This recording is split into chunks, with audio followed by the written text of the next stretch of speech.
بسم اللہ الرحمن الرحیم۔ اللہ کے نام سے شروع کرتا ہوں جو نہایت مہربان رحمت والا ہے۔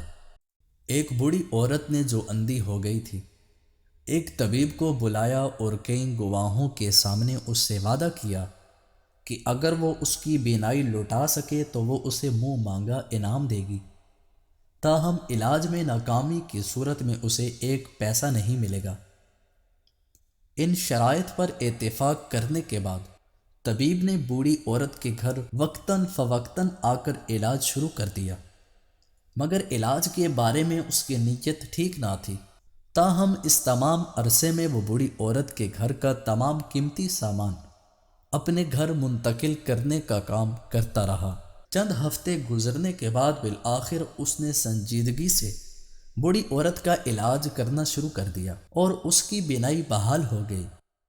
لہٰذا طبیب نے عورت کو اس کا وعدہ یاد دلاتے ہوئے اپنا انعام مانگا، مگر بوڑھی عورت نے جب بینائی بحال ہونے کے بعد دیکھا کہ اس کا گھر لٹ چکا ہے تو اس نے طبیب سے ہیلے بہانے شروع کر دیے۔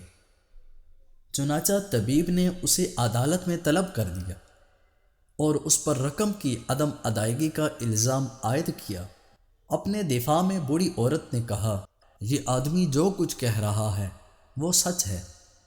میں نے وعدہ کیا تھا کہ اگر اس نے میری بصارت بحال کر دی تو میں اس کو انعام دوں گی، اور علاج میں ناکامی کی صورت میں اسے کچھ نہیں ملے گا۔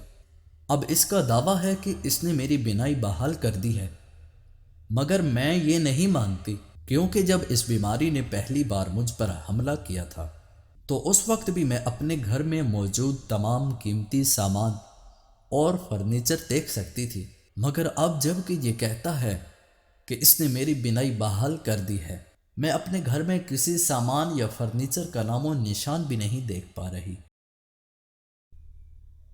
وہ جو دوسروں کے ساتھ چالاکی کرتا ہے اسے خود بھی نتائج بھگتنے کے لیے تیار رہنا چاہیے۔